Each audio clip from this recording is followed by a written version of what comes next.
Muy buenas tardes para todos, amigos. Bienvenidos a este programa Vigías Uniendo Territorios Colombia. Hoy en la versión número 73 y con un invitado o unos invitados muy especiales desde el municipio de Dabeiba, un movimiento cultural que lleva muchos años trabajando por el patrimonio de esta localidad. Oscar, bienvenido, buenas noches. Cuéntanos quién es qué es el movimiento cultural y qué es lo que hacen ustedes en Dabeiba.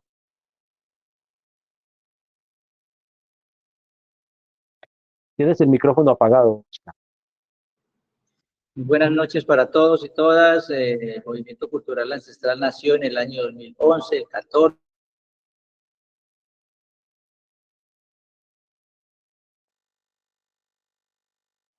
Oscar, qué pena. Nuevamente el micrófono está apagado.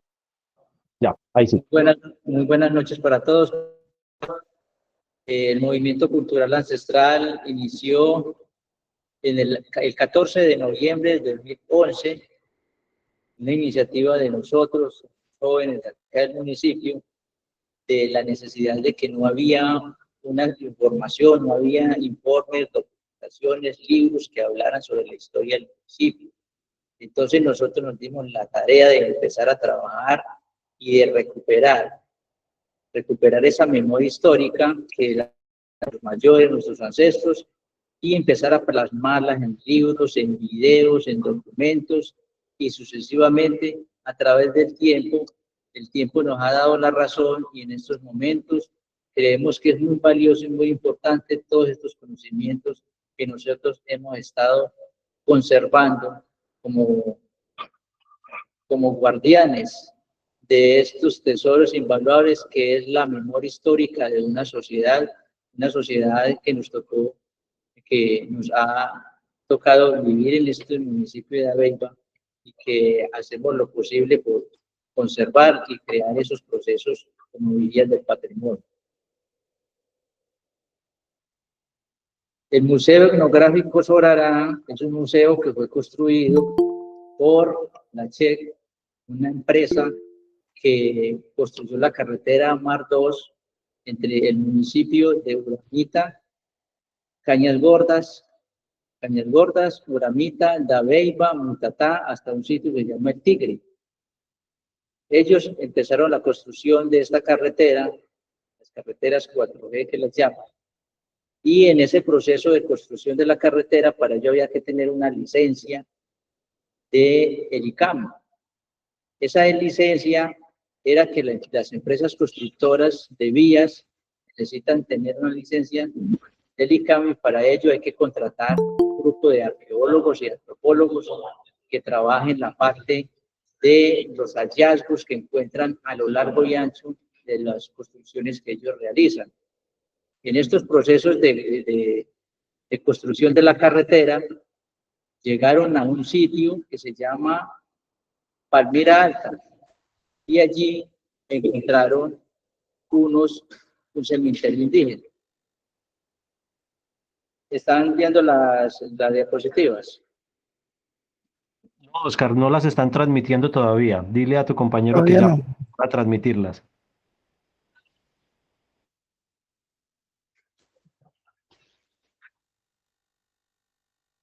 En este cementerio encontraron más de 19.669 fragmentos de cerámica. Líticos encontraron más de 165 piezas.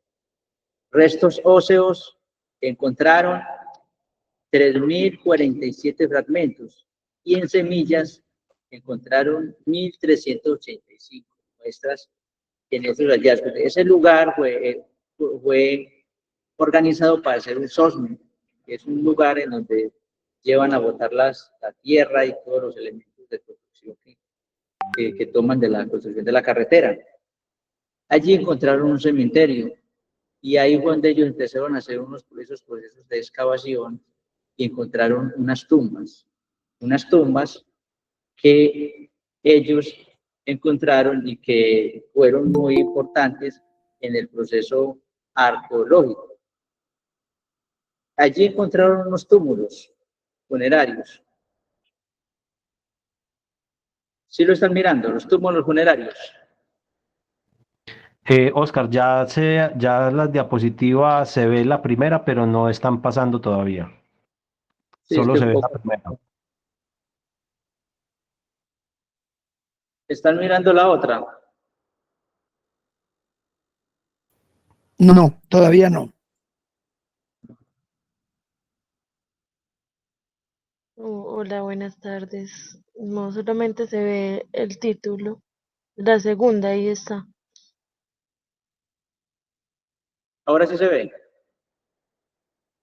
Sí, señor, ahí pasó la segunda Sí, ya. ya sí se ve. Funerarios son unas evidencias de las culturas de nuestros ancestros y que sucesivamente por obras y por causas naturales, finas, en diferentes lugares del mundo se conocieron, como es en las civilizaciones de la antigua China, en otros lugares de América, de Norteamérica y de América Central. Estos túmulos son unas acumulaciones de tierra o de piedras en donde se enterraban personajes representativos para la comunidad, para la sociedad, y que ellos de una u otra forma eran la forma de ellos enterrarse y perder, dependiendo de las creencias y culturas que tenían ellos a través de los tiempos y que habían creado en sus sociedades. Estos túmulos de tierra o rocas artificiales y que sus estructuras son de ellos mismos, ahí encontraron en Palmira Alta 88 túmulos. De esos 88 túmulos, solamente 28 túmulos excavaron, porque eran lo que ellos necesitaban para el trabajo de llevar la tierra que excavaron de los túneles. Ya la otra parte no. En estos lugares también encontraron cerámicas, líticos y metales. Los restos óseos que encontraron ahí también eran más bien de personas jóvenes. Parece que era un cementerio de niños. No era un cementerio de adultos, sino de niños. Y en uno de encontrando más o menos personas de la edad de 20 a los 30 años. En este lugar encontraron niños recién nacidos, entre jóvenes y adultos y niños. En uno de los túmulos, que fue uno de los hallazgos más importantes para ellos, para los arqueólogos, fue porque encontraron a un niño neonato y a un tigrillo. En este lugar encontraron a se cree que dependiendo de su cultura y de sus creencias era alguien muy representativo para su sociedad. Por lo tanto, ellos crearon ese túmulo y los sepultaron en ese momento. Para las comunidades nativas americanas es muy importante y tiene un símbolo, es el tigre, porque para muchos es el guardián de la selva, es el que cuida y es el protector de todos esos lugares sagrados que ellos tienen y en donde por tiempos ellos llevan sus ofrendas. La la mamá Pacha, todas esas creencias, toda esa cosmogonía, toda esa cosmología que ellos manejan. Entonces, por una u otra manera, no se supo por qué fue que sepultaron a este niño con ese tigrillo. Ahí lo encontraron en ese lugar. Ese lugar ya había sido intervenido por guaqueros, y la guaquería usted sabe que es hace mucho daño para esos procesos arqueológicos, porque no solamente dañan los terrenos, sino que se pierden esas evidencias históricas de esas sociedades del pasado, porque debemos de recordar que esas sociedades no tenían escritura y todo lo manejaban era dependiendo de los enterramientos y las formas como ellos se enterraban. Es lo poco que nosotros conocemos de su forma de vivir, su forma de ser y las crónicas que dejaron los colonos, los españoles. Según lo que se llama que es que el carbono 14, que es uno de los análisis, Este cementerio fue construido por allá en el año 800 antes de Cristo. Ese es el tiempo que tiene este cementerio, en donde parece que hacían rituales, hacían ceremonias y eran enterrados dependiendo de sus símbolos y de sus creencias espirituales que tenían. Estas estructuras fueron muy importantes para ellos y también se han encontrado estos túmulos en Centroamérica, en Ohio, en Norteamérica, se encontraron se han encontrado en otros municipios de Antioquia, en el Huila, como es en diferentes lugares en el centro del país y en América Latina, como es en Bolivia, en Argentina, en Chile, que se han encontrado ellos. Debe pasar.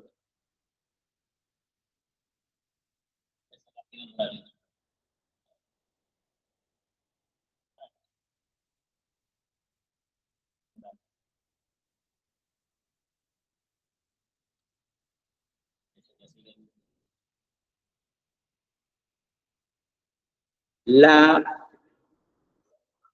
creación de las líneas de tiempo que que aquí se manejan,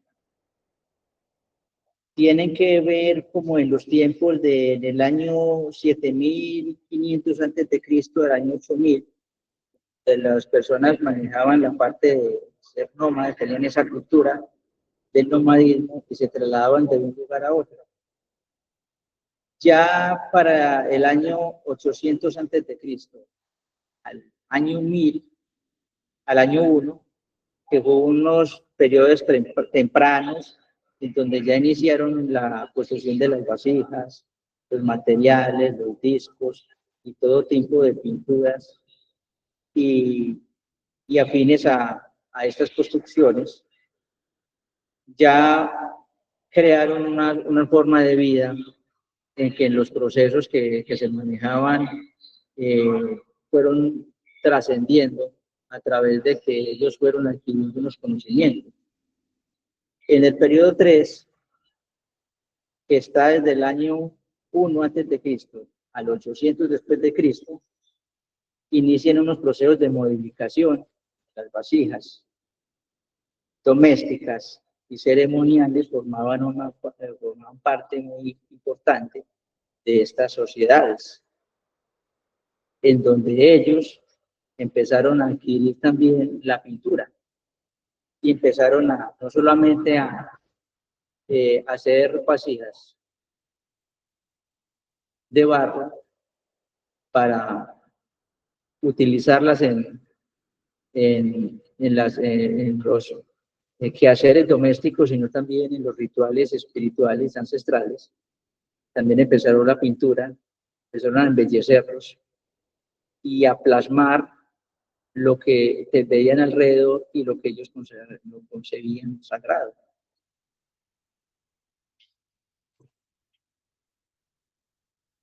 En el periodo 4, desde el año 800 después de Cristo hasta el año 1550, se inician unas variedades muy grandes de vasijas y diseños y pinturas coloridas que se modificaron a través del tiempo y dependiendo de los sitios en donde se encontraban, para usos domésticos y antropomorfos.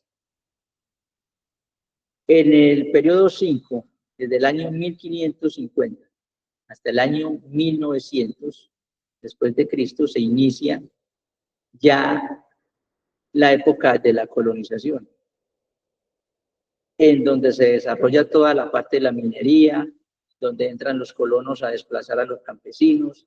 Ya hasta aquí llega la historia de esos procesos que ellos tenían de formaciones. Ellos estaban solos y tenían su forma de vida y se relacionaban una tribu con la otra tenían también sus guerras por territorios, pero eran entre ellos mismos.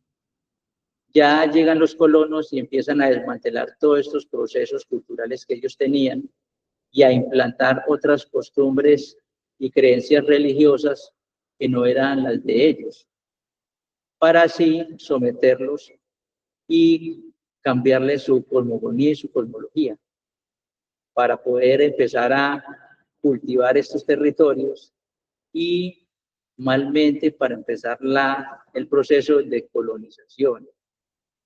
Entonces, esto fue lo más duro para ellos porque no solamente alteró la vida social, destruyó el tejido social que había en esas comunidades, sino también la parte natural, la parte del medio ambiente, con la construcción y empezaron a excavar y a explotar las minas. Y espacios y trabajos que los indígenas no estaban enseñados a realizar. Al ya mirar que ya se estaban deteriorando y se estaban acabando, los indígenas estaban muriendo por las enfermedades, por el trabajo arduo, porque otros se fueron, se escondieron en estos territorios del occidente lejano como Dabeita, Urabá antioqueño. Ya empezaron a traer africanos, y también ellos traían su cultura, su forma de pensar y su forma de ser. Entonces hubo una interrelación de esas culturas, empezó el mestizaje, empezó la mezcla, empezaron unos procesos de identidades culturales a formarse en estas sociedades y que dio como resultado una riqueza de identidades culturales y un mestizaje, lo que conocemos hoy en día. En el año 1900, después de la guerra de los 1000 días,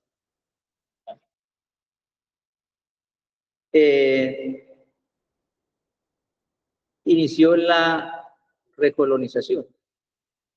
Y en ese proceso de recolonización, la colonización antioqueña, también sufrieron las comunidades nativas americanas.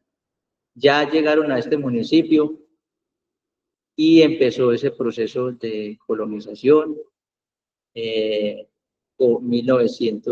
1912, 1914, y sucesivamente los nativos americanos que habían en este municipio alrededor de la cabecera municipal se fueron trasladando hacia otros sitios más lejanos, como hoy los conocemos como el territorio del Cañón de la Llorona, entre la cabecera municipal de Dabeiba y el municipio de Mutatá. El periodo 6, que marca desde el año 1900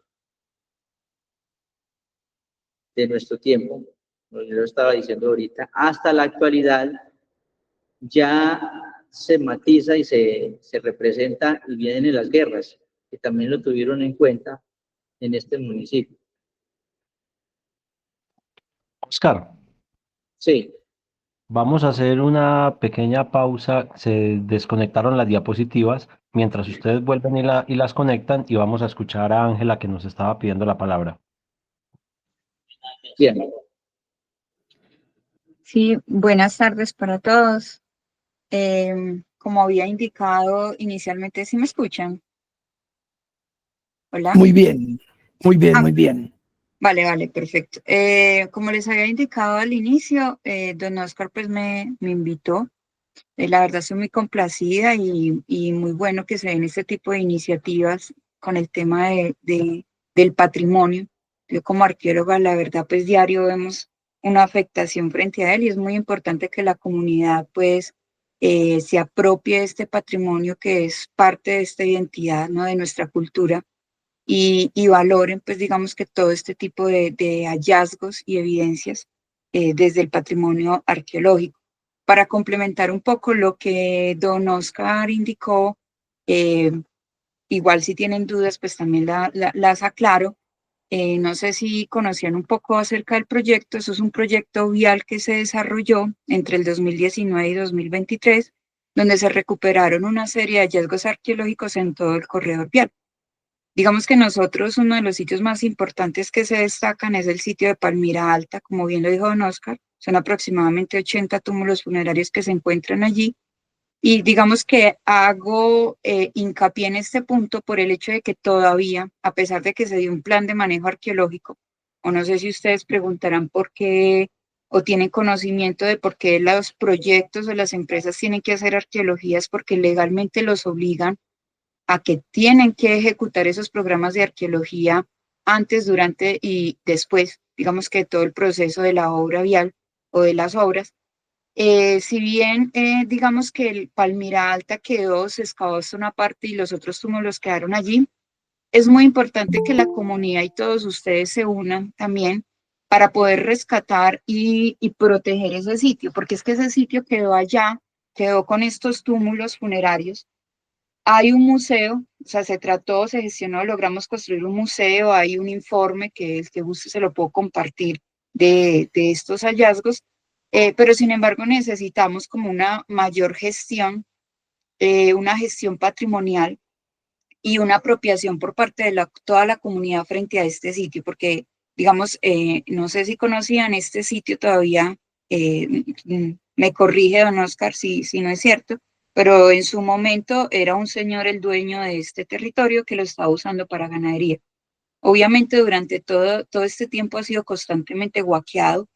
eh, digamos que la mayoría de las estructuras estaban muy deterioradas. Hasta encontramos un caballo enterrado en uno de los túmulos, o sea, un caballo pues actual, seguramente se les murió y vieron la mejor opción enterrarlo dentro del túmulo. Entonces vemos que las personas, digamos que en el momento que se creó el museo, ni siquiera conocían de la existencia de él, y vemos también como un total desconocimiento por parte de ello. Entonces, este tipo de espacios pues es muy importante, no solo pues digamos que evidenciar este tipo de hallazgos, sino también empezar a formar como unos planes de gestión y empezar a moverse, ya sea con entidades públicas, el gobierno, para mirar qué se puede hacer con este sitio, que se pueda rescatar y buscar un mecanismo, porque a pesar de que sí, por correo. Ah, vale, claro que sí, yo se los comparto. Obviamente, desafortunadamente, digamos que en la arqueología, nosotros escribimos para arqueólogos. Digamos que este informe, como es para el ICANN, que es el Instituto Colombiano de Antropología e Historia, está muy enfocado pues a la parte científica. Entonces, tristemente, todavía nos cuesta acá en Colombia como poder desarrollar otro tipo de políticas que pueda tener un mayor acercamiento con la comunidad. Retomando un poco lo del proyecto, todas estas evidencias arqueológicas, el ICANN nos exige que se deben de quedar ya sea en una universidad, en una entidad pública. Así que se trató de gestionar pues con la alcaldía, la misma empresa, los mismos arqueólogos del proyecto, y logramos construir este museo que es tan importante para la comunidad porque se da esa visibilidad, ¿no? Fuera de eso se buscó que fuera etnográfico.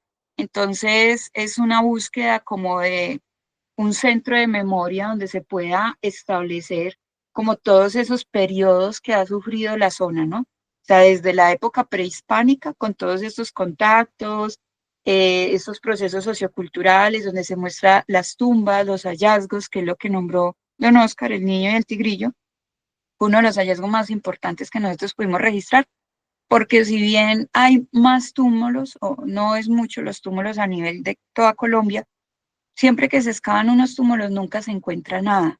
Y digamos que esta es casi que la primera vez que se pudieron excavar y recuperar hallazgos adentro. Entonces, digamos que a nivel investigativo es supremamente importante, y por eso se decidió también dejar como in situ, o sea, tratar de reconstruirlo, perdón, lo que mejor se pueda en el museo. Por eso allá se construyó con las lajas, y los restos que ustedes ven ahí, pues no son los reales porque ellos están en la bodega, sino que se trajo desde China y desde Estados Unidos, se trajo una réplica exacta pues del bebé y del tigrillo, pues para poder hacer esa reconstrucción de ese contexto arqueológico. Más allá de eso, pues encontramos también como la línea del tiempo que les estaba indicando, donde se ve todas estas evidencias, estos hallazgos arqueológicos y cómo, digamos que a partir de la colonización se va empezando a generar esa transformación sociocultural, donde se empieza a dar ese mestizaje a raíz de la esclavitud que sufrieron nuestros indígenas y los africanos. Y posterior a él, cómo se dio el tema de la independencia en nuestro país y pues que se consolidó como una nación como tal, pero que a raíz de eso se presentaron unos problemas muy complejos, que es lo que conocemos como la guerra, ¿no? Se nombró porque dentro de los hallazgos arqueológicos, principalmente de Palmira, nosotros encontramos evidencias de que hubo enfrentamiento entre grupos al margen de la ley y también pues del mismo ejército, y eso también afectó seriamente este tipo de hallazgos. Entonces aquí también podemos observar que no solo la guerra nos ha afectado profundamente a toda la sociedad colombiana, sino que inclusive también permea estos sitios como es estos hallazgos arqueológicos que se vieron también seriamente afectados por estas situaciones.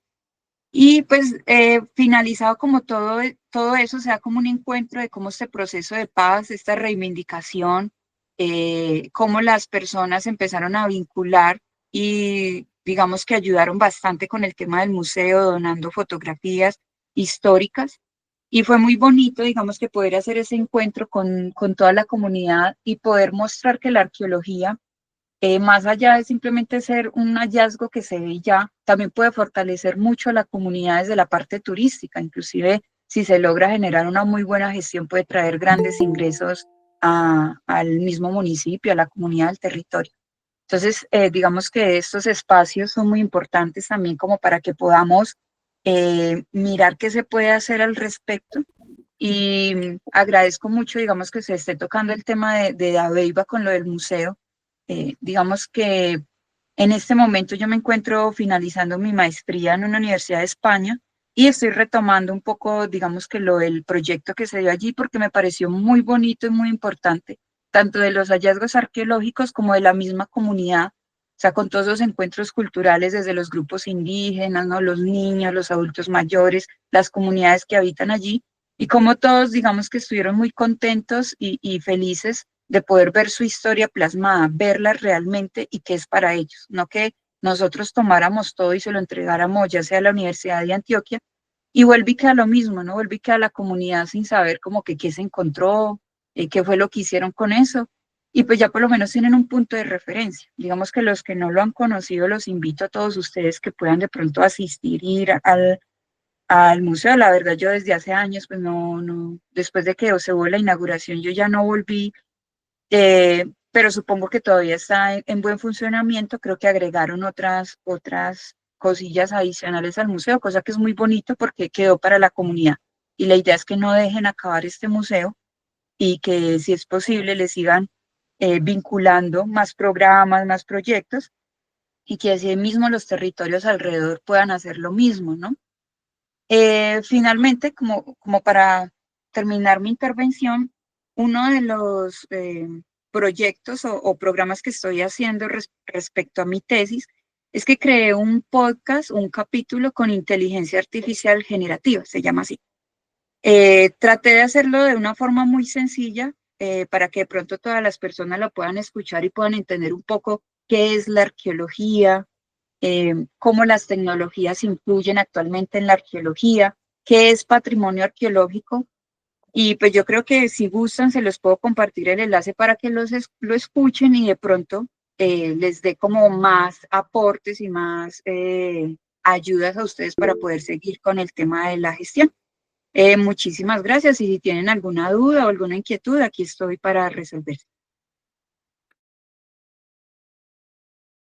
Vale, muchas gracias Ángel a ti. Y claro que sí, porfa no se te olvide enviar el informe al correo que te colocamos y el enlace lo puedes poner aquí en el chat de esta sala para que todos puedan ver el video también.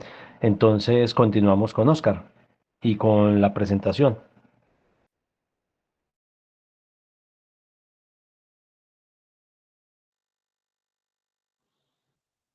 Sí, estimados compañeros, el compañero les va a transmitir en vivo y en directo las imágenes que se encuentran acá del Museo Etnográfico Solará.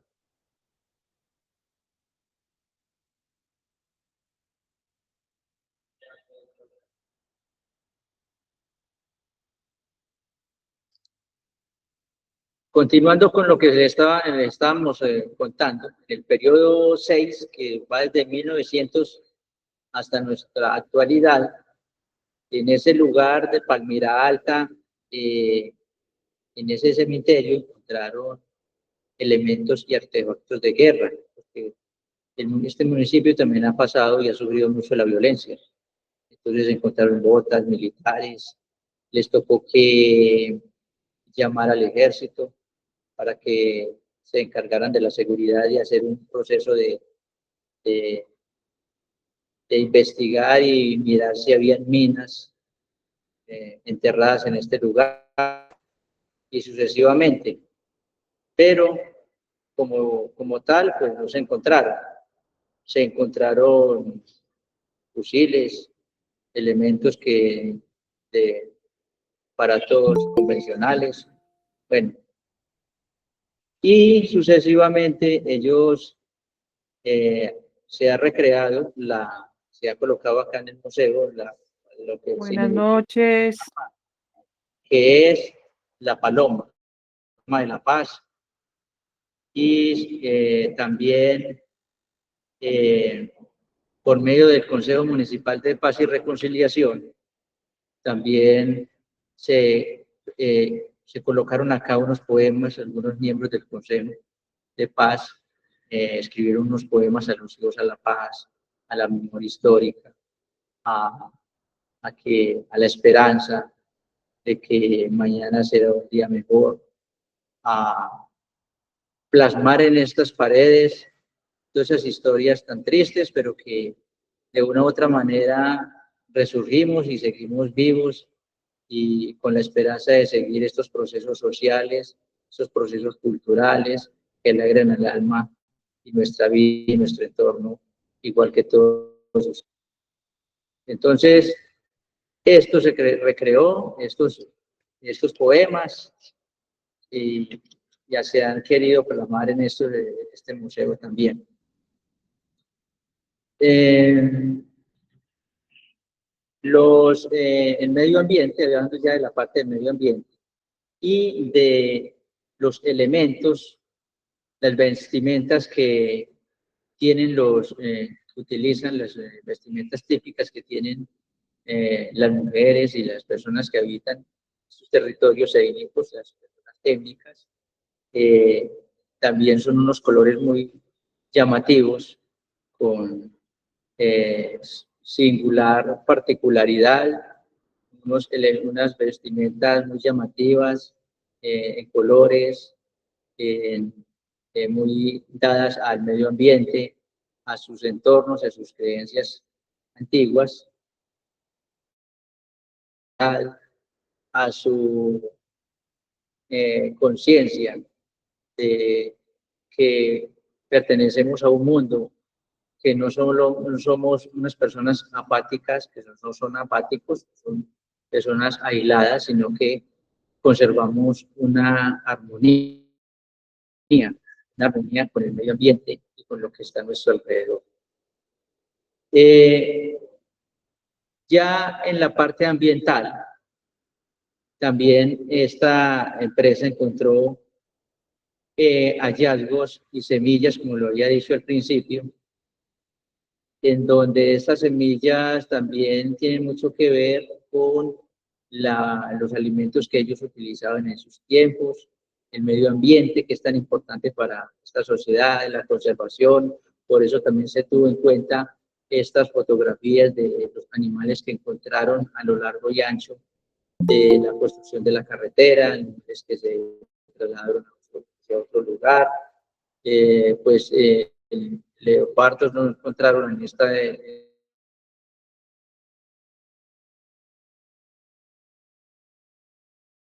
ellos, porque por este municipio también pasa el corredor del jaguar.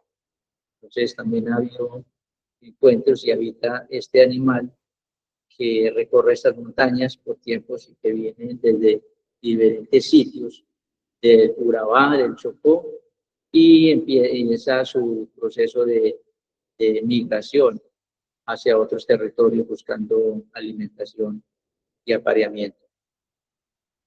Es importante las fotos de estos sitios, de estos animales, porque aquí la idea es que los niños también vengan a conocer el museo y que se identifiquen y se responsabilicen, que se concienticen desde la edad juvenil, desde la niñez, de conservar lo que tenemos.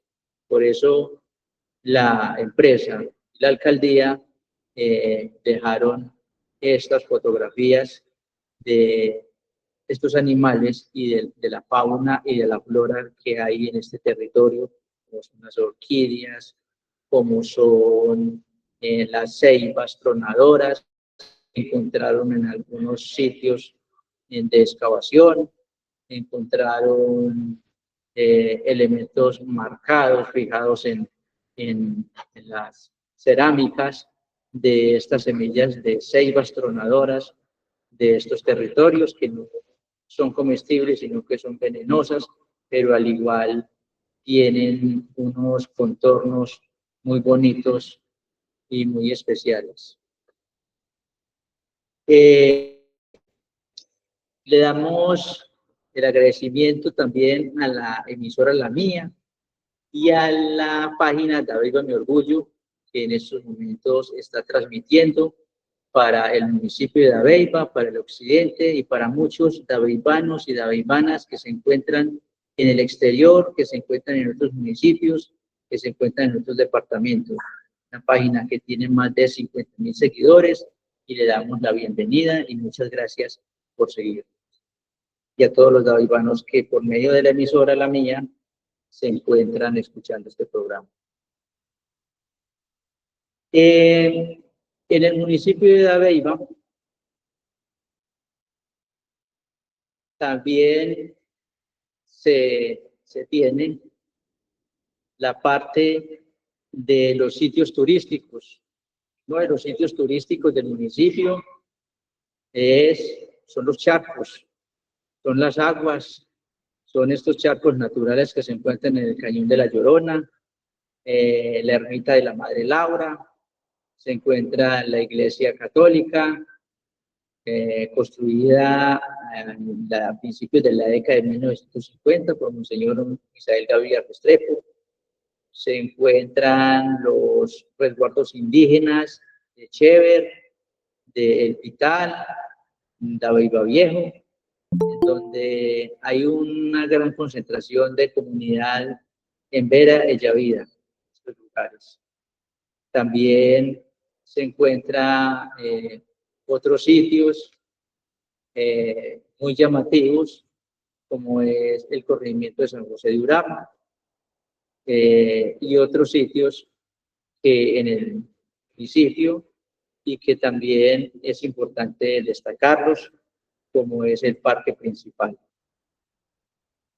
La constructora Check, ellos aquí tienen un mural también, dejaron un mural de sus construcciones que han realizado a lo largo y ancho de América Latina y del mundo, como una empresa constructora, y que también dejó este museo, que ellos contribuyeron a la construcción en gran parte, entre ellos, y como ya lo dije antes, con la alcaldía municipal de ese entonces. Sus construcciones, sus fotografías, que han realizado intervenciones en construcciones en los Estados Unidos, en el África, en Bolivia, en el Perú, en su mismo territorio de China, que se han expandido por todas partes. También en este municipio, en este museo, se encuentran personajes del municipio, ya en la parte más de los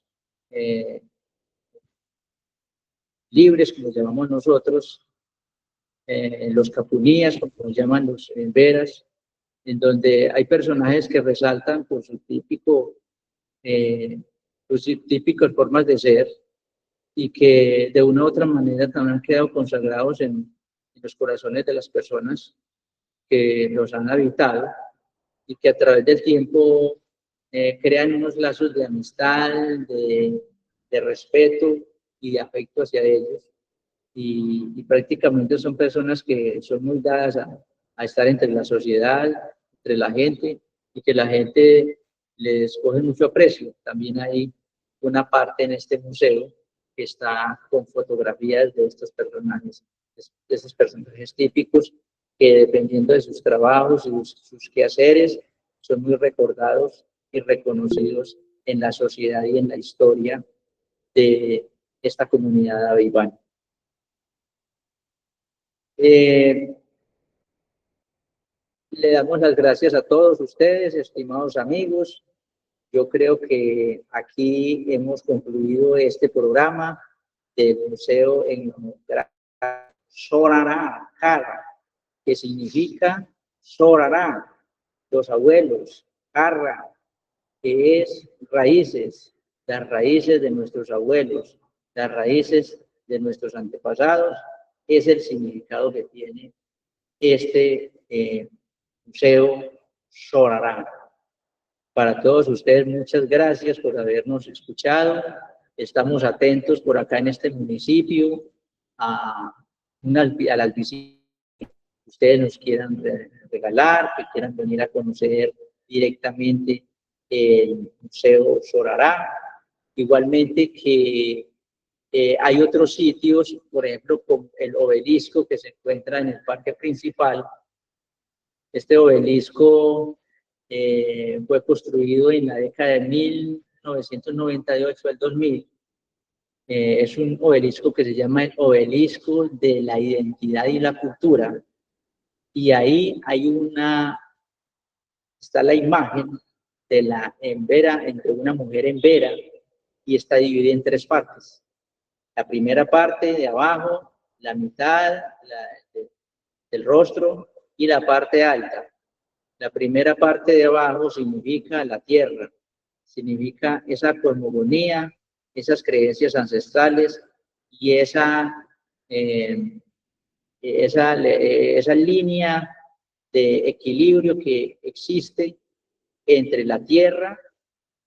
La segunda parte, que es la maternidad, la fertilidad, y la parte de arriba, que está simbolizado por una luna, una estrella y una hoja y un rayo, que es la parte del cosmos, que está unido la tierra, la fertilidad de la misma tierra, y el cosmos, que es la luna, las fases lunares que representan en la cultura embera ella vida, una mujer. El sol es el hombre, las estrellas fugaces, las estrellas a los lados y el rayo son muy simbólicos para esta cultura, y que a lo largo del tiempo ellos han adquirido esos conocimientos y los han transmitido generación en generación, y que se han perpetuado en el tiempo, y que ellos en sus comunidades tienen su forma de pensar y su forma de ser y su forma de sus creencias, a pesar de que la colonización ha querido quitarles y arrebatado esos conocimientos. Ellos en el corazón, en el alma, tienen muy arraigado esos conocimientos, los llevan en la sangre, y es muy difícil que se le quite un conocimiento y una creencia a una persona, a una sociedad que han luchado tanto por conservar sus costumbres, y que gracias a la naturaleza, gracias a la madre Pacha, gracias a la madre naturaleza, ellos todavía subsisten, ya que ellos se internaron en estos bosques, en estos territorios aveibanos, y que lograron conservar esas tradiciones. Gracias. No sé Bueno, qué preguntas tendrán. bueno, Oscar, muchas gracias a ti. Yo disculpa por la diapositiva, tuvimos inconveniencias con ellas. No sé en el momento indicado de pronto cómo podemos publicarlas por el grupo para que ustedes conozcan. Teníamos todo listo, preparado, el obelisco. Yo creo que Juan Pablo lo vio, la diapositiva que le envié, y miremos a ver qué podemos hacer con esa diapositiva para que la conozcan todas estas fotos, todos los compañeros del grupo de Villas del Patrimonio. Claro que sí, Oscar. La podemos compartir por correo, al igual que el informe que nos envió ya la compañera Ángela Milena. A ti y a Ángela, muchas gracias por la presentación, por todo lo Doña que nos Ángela, están contando y mostrando relacionado con el territorio de Dabeiba. Y vamos entonces a abrir el espacio para voy preguntas. a decir Recuerden, algo, perdón. Doña Ángela Múnera eh, ella es, doña Ángela Murcia es la antropóloga que estuvo aquí en el municipio de Abepa en la construcción de este bello museo, este espacio etnográfico, y le damos las gracias por haber venido, por haber estado al tanto de ello. Mire que ahí ella, a pesar de que hace ya casi 2 años que se fue de este territorio, todavía se acuerda de este trabajo, lo lleva en el corazón, y esperamos que algún día vuelva por aquí y nos siga apoyando estas iniciativas, y sigamos estos procesos arqueológicos e etnográficos con las comunidades indígenas, con los caponeses. claro que sí. Vamos entonces a dar paso a la ronda de preguntas y comentarios. Recordamos, por favor, a todos la dinámica de encender solo la cámara y levantar la mano, no encender el micrófono, o levantar la manito de la aplicación, y les vamos dando paso de manera ordenada. Entonces vamos a arrancar con John Jairo, que tiene la manito levantada. Adelante, John Jairo. Bueno, a Oscar, a la arqueóloga Ángela y quienes lo acompañan allá desde el museo, porque estamos aquí pues viendo estas imágenes. Sí, muy importante, un trabajo muy arduo y es algo que debemos conocer, no tan a la carrera, digamos, sino que pausados, que un día estos podamos ver, como dice Juan Pablo, esas diapositivas, los videos que tienen por ahí para nosotros compartirlos aquí en la red. De todas maneras, muy agradecido, Oscar, porque hace rato estábamos pendientes de este programa sobre este trabajo que están haciendo. Se me quedó por allá algo que también lo dijo la arqueóloga, y es sobre una pieza que usted dijo, Oscar, en algún momento, era muy importante. No sé si es un niño que descubrieron, me gustaría como que nos recordaran sobre eso. Y no sé si los problemas que teníamos aquí de imágenes y no lo pudimos ver, pero me gustaría que me hablara sobre eso, de una pieza que es muy importante para usted en el museo. Muy amable. Muchas gracias por todo.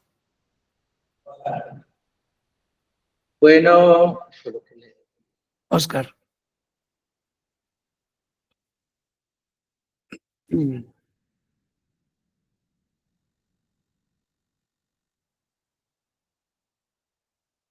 Hola.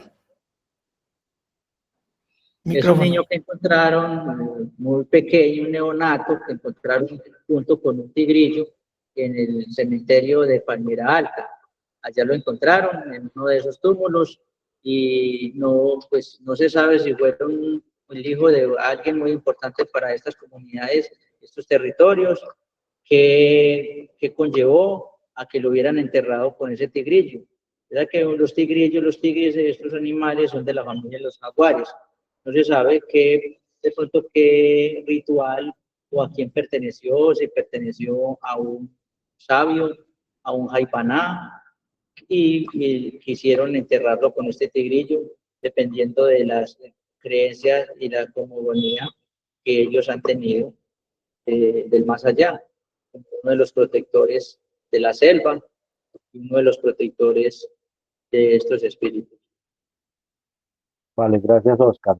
Como bien decía la arqueóloga hace un rato, esto es un hallazgo excepcional. Hasta donde yo recuerdo también en el oficio de la arqueología, creo que es el primer hallazgo de esa naturaleza en todo el país, por lo menos con esas características tan específicas, y pues qué honor que pueda ser en un municipio cercano. Hay que agendar visita a Dabeiba pronto. Vamos a escuchar a Pedro Nel García de Sabaneta. Pedro, adelante. Juan, gracias, hombre. Juan, mira, ¿me escuchan? Sí, señor, adelante. Juan, muy interesante la charla, hombre, y qué bueno, hombre. Yo a uno esfuerzos, hombre, y aplaudo que esto se esté dando, hombre, porque mire que eso es una forma de conocer los vigías y conocer la idiosincrasia, la cultura, la historia, los personajes de los lugares. Mira, yo quiero complementar una cosita o comentarle al amigo Oscar sobre pues, de todo lo que se habló. Me parece muy importante lo del Museo Arqueológico. Yo le recuerdo a la audiencia que Tabeiba es un lugar con mucha presencia indígena.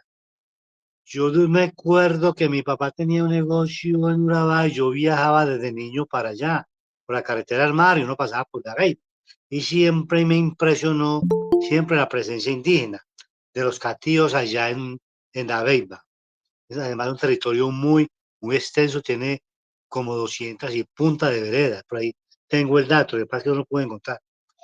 Entonces, quiero comentarles a Oscar, a la gente que fuera del Museo Arqueológico, acordemos que también hay un museo etnográfico. Yo no sé de pronto ellos que han mirado, por ejemplo, Oscar, la gente, los amigos, acordémonos que hay un museo muy importante aquí, Miguel Ángel Willis, que es de una comunidad religiosa. Y creo que hay mucho elemento de los indígenas castillos de esta zona del departamento, de Adeiba. Entonces ellos tienen allá algo, o qué bueno ir adelantando, me parece a mí un museo de esta categoría, de, de, de, de, de etnográfico, bueno. Otro elemento que quiero resaltar es que cuando se refieren al animal, al cuadrúpedo, al mamífero, el tigre, porque yo creo que más bien empezarnos a referirnos a conocer, más bien a conocer este felino con el nombre de jaguar, que es el tigre pues propio de los Andes suramericanos. Eh, También se habló sobre la presencia afro, que pronto dice el amigo que pronto fue después de la conquista. ¿No te parece, hombre, que por ahí hay un documento bien importante, que es un documento que habla sobre la presencia de los conquistadores o de los españoles en el occidente de Antioquia? Y es de 1538. De 538 a 1539, que es de las incursiones de un señor Vadillo. Inclusive por aquí tengo el documento y yo lo he trabajado y lo he citado y me ha llamado la atención que ahí se narra que desde el momento de contacto, o sea, 3 años antes de que se conocieran las crónicas, o menos que llegara Jorge Robledo, los españoles trajeron afros, negros, y en ese documento se narra que varios de ellos se escaparon. O sea que de pronto, bien importante mirar a ver la presencia negra en esta región desde ese momento, desde 1538-39. Eh, Hay otra cosa que quiero comentarle, que hay unos personajes de mucha importancia también en la Beiba, pues que lo hemos aprendido, lo hemos visto a partir de los historiadores, que fue la Madre Laura. La Madre Laura pues estuvo mucho tiempo allá, y allá fue uno donde hizo una gran parte de su evangelización. Y hay también un señor muy conocido, que también estuvo en Urabá, que también pasó la historia por llegar y a hacer un trabajo social, antes que evangelización, social con la gente, que era el Monseñor Arteaga, no recuerdo el nombre. Entonces, mis queridos amigos, era esto lo que le quería decir. Gracias. Pedro, muchas gracias a ti. Vamos, Darwin, en el siguiente orden. Darwin, Ángela, que me imagino que va a aclarar algo de la pregunta relacionada con el felino. Entonces vamos con Darwin, Ángela, después Gonzalo y después Movimiento Cultural para que Oscar haga también la respuesta. Adelante, Darwin. Hola, buenas tardes. Mi nombre es Verónica Vallejo. Pues, a través de este correo. Soy vigía del patrimonio del municipio de Remedio Nordeste Antioqueño. Bueno, me parece muy interesante todo esto porque hace parte de la historia de nuestra cultura, no solo paisa, sino todo este mestizaje y colonización. Me gustaría que, si Oscar nos puede describir, a través de la investigación que se ha realizado en el museo, cómo eran las personas que vivían allí, su cultura y sus herramientas. Muchas gracias. Vale, gracias a ti. Oscar, tengamos ahí las noticas de estas preguntas para que hagas una intervención general de respuesta. Vamos con la mitad.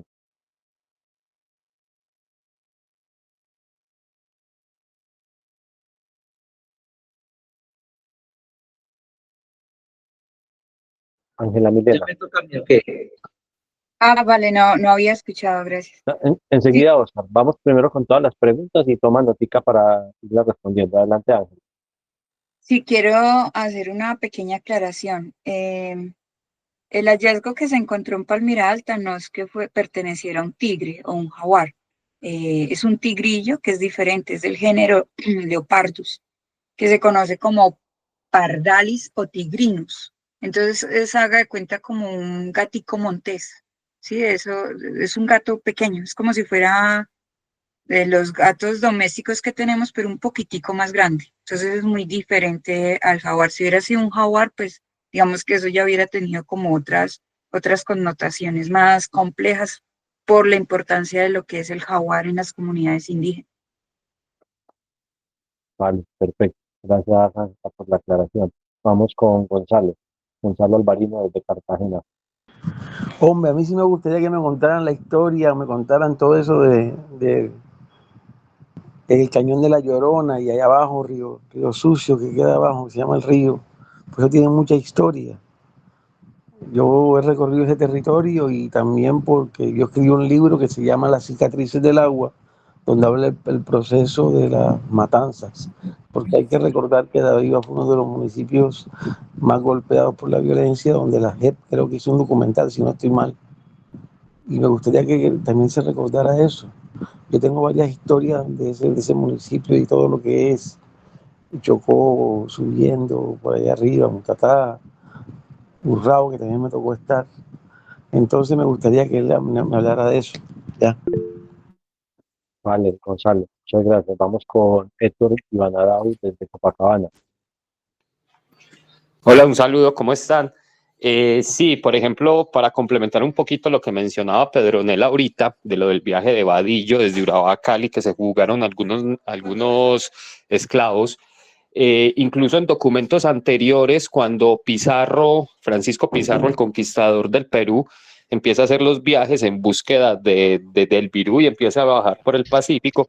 También hay relatos de que en algunos puertos desde el Pacífico algunos esclavos también se fugaron, es decir, se mencionan algunas crónicas, pero al parecer, digámoslo así, esa práctica de los cimarrones fue bastante temprana y más común de lo que a veces pensamos no, nosotros, pero si tenemos en cuenta cómo funcionaban los ejércitos de conquista o los reales, pues también tiene mucho sentido.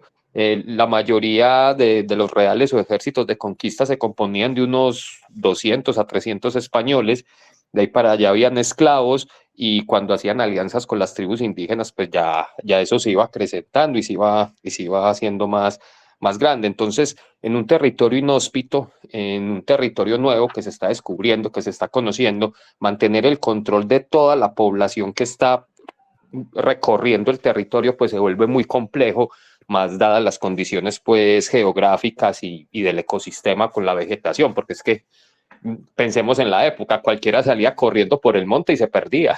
Era muy, o sea, era muy fácil, digámoslo así, darse a la fuga como tal. Entonces, eso también es algo pues muy importante, porque es que esa presencia afro es fundamental en todo el proceso de mestizaje y de la construcción de lo que es la identidad antioqueña, aunque es irónico, porque la identidad antioqueña se ha construido más desde la imagen del vasco y del blanco, y ha intentado ocultar mucho esa presencia afro y esa presencia indígena que hay en la identidad del departamento. Gracias. Gracias a ti, Héctor, también por el aporte. Vamos a escuchar a Yadira Vidal, que nos tiene algunas anotaciones relacionadas con la parte etnoarqueológica, y después de Yadira nos da tiempo de dar una intervención más y ya pasaríamos a las respuestas de Oscar para finalizar el programa. Adelante, Yadira. Hola, buenas noches a todos. Bueno, no, yo muy fascinada con el tema de Aveiva, eh, y a los compañeros que nos han compartido como un poquito de esto. Yo hace muchos años trabajo con los resguardos indígenas en el tema de la unidad en restitución de tierras, entonces pues me ha tocado compartir mucho y vivir con ellos estos 10 años. Y me parece muy particular lo que decía la compañera ahorita con el tema de los gatos, porque eso lo he visto.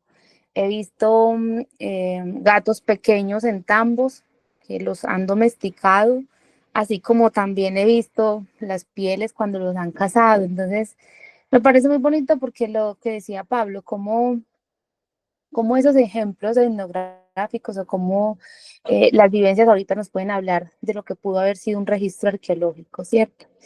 Eh, y si los gatos, o lo que en términos generales, porque el embera en su lengua tiende a ser muy práctico, entonces es un término para todo, desde que tenga las mismas manchas, entonces para ellos, si es un gato pequeño es un imamá bichí, y si es un gato grande es un imamá. Eh, por eso llamaron a Imamado el río de los tigres para nosotros, o mal llamado río León para la gente en Urabá. En realidad era pues como el río del jaguar, si lo queremos llamar mejor, ¿cierto? Entonces les dejo esos datos bonitos porque la toponimia siempre nos está hablando como de esos espacios que habitamos, y que me parece que es muy importante siempre traer a memoria dónde vivimos, cómo se nombra, por qué se nombra, porque ese cómo se nombra siempre nos está hablando de un pasado que es muy importante. Era eso. Vale, Yadira, muchas gracias. Vamos a escuchar una última intervención, si alguien desea preguntar o comentar algo, y bueno, damos paso a Oscar para la ronda de respuestas y cierre del programa. Bueno, Oscar, adelante entonces, vamos a responder las preguntas que se hicieron, y de una vez haces la despedida y ya contigo terminamos, estamos sobre el tiempo preciso de grabación. Adelante. Listo. Bueno, el compañero hablaba de los veredas. El municipio de Aveiva tiene 117 veredas y actualmente tiene 3 corregimientos, que es el corregimiento de Camparrocia, corregimiento de San José de Urama y el corregimiento de Llano Grande en Chimiadó. Son 3 corregimientos y 117 veredas. La otra pregunta que usted me decía es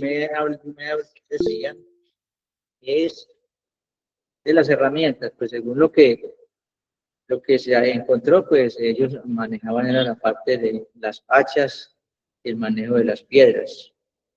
Y es lo que se encontró en las excavaciones. Entonces, de pronto no sabemos qué otros alternativos podían haber tenido en ese tiempo. El otro compañero hablaba de un museo hablaba de la violencia, que hubo mucha violencia en estos territorios.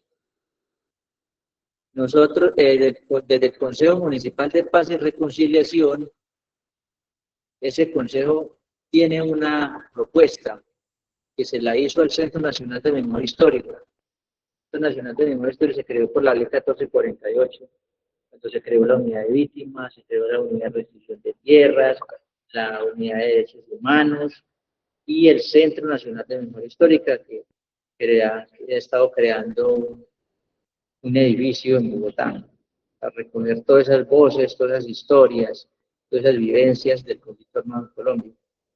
Le hemos hecho la solicitud.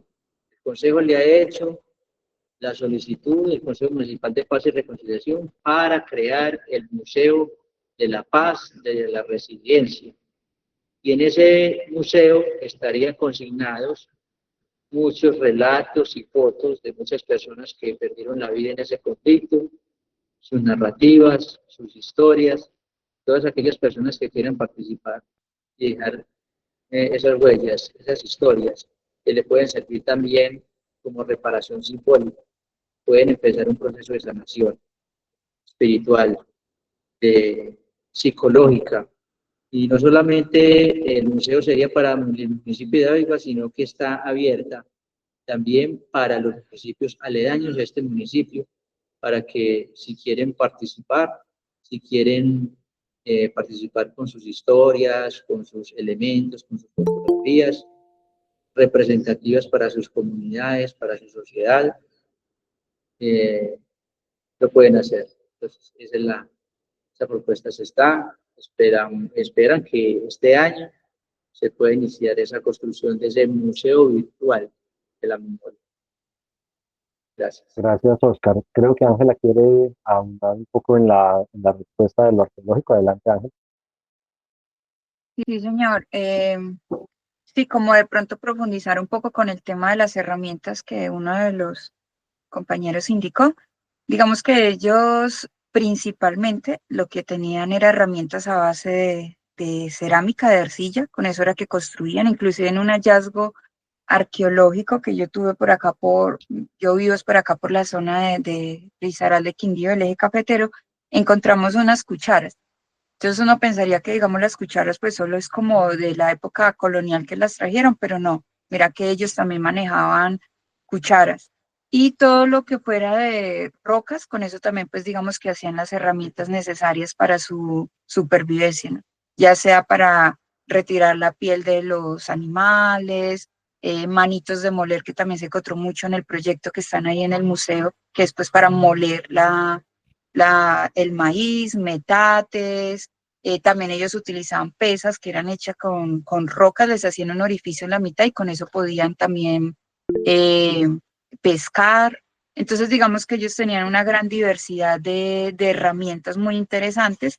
Lo que pasa es que nosotros hay veces como que vemos una roca y no le vemos como ningún tipo de utilidad, pero miren que ya uno va mirando desde la arqueología, cuando va a los museos, ellos cómo van reformando esas rocas para volverlas en herramientas súper útiles para las actividades que necesitaban. Vale, Ángela, muchas gracias. John Jairo, intervención final para cerrar. Sí, Oscar, pues yo siempre estaba pensando el asunto que tiene que ver nosotros como Vigías del Patrimonio, pertenecemos al Instituto de Cultura y Patrimonio de Antioquia, es quien nos ampara, es quien nos está ayudando, colaborando. ¿Cómo es esto de las manifestaciones artísticas? ¿Cómo es esto de los compromisos que hay del departamento, del municipio, con todo lo que tiene que ver con la danza, con la música, bueno, con todas las manifestaciones artísticas, cómo se da en Dabeiba y si realmente allá sí se tiene el apoyo para las comunidades, porque, bueno, no conocemos cómo es que se desarrolla esta parte, de pronto Yadira también nos puede complementar.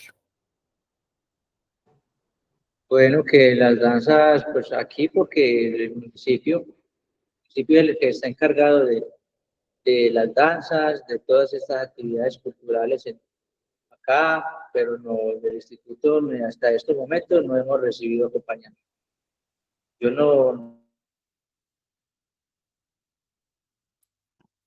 vemos O sea, el yo año pasado con... sí, complemento diciendo es que hay un programa que se llama Antioquia vive la danza, Antioquia vive la música, Antioquia, y nosotros vemos que se mueven por todas partes. La pregunta que yo hago es, ¿a las comunidades también les corresponde? A las comunidades también les corresponde también las danzas. Los programas que hace también el instituto, el departamento, también allá hacen ese trabajo. Y ya, No, terminamos.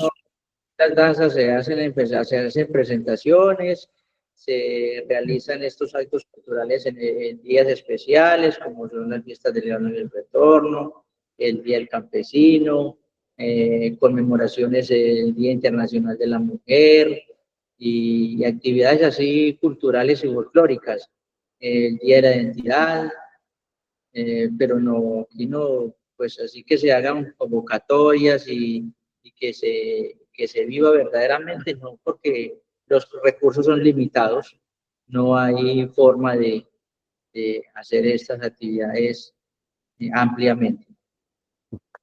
Bueno, perfecto. Igual ya ahí tendremos tema para otro programa con Dabeiba relacionado con las artes y las culturas. Hoy conocimos una experiencia bastante bonita y profunda que es el museo y cómo los trabajos de arqueología impactaron la comunidad, en este caso con la construcción del museo y con las actividades de divulgación. No siendo más por el día de hoy, entonces a los presentes y a quienes van a ver este video, desearles una feliz noche. Muchas gracias por acompañarnos y nos vemos en 15 días con el próximo programa de Vigías Uniendo Territorios Colombia. Feliz noche. Muchas gracias. Muchas gracias. Muchas gracias. Gracias, hasta luego. Muy educativo. Hasta luego. Muchas gracias, doña. Muchas gracias. Próximo programa viene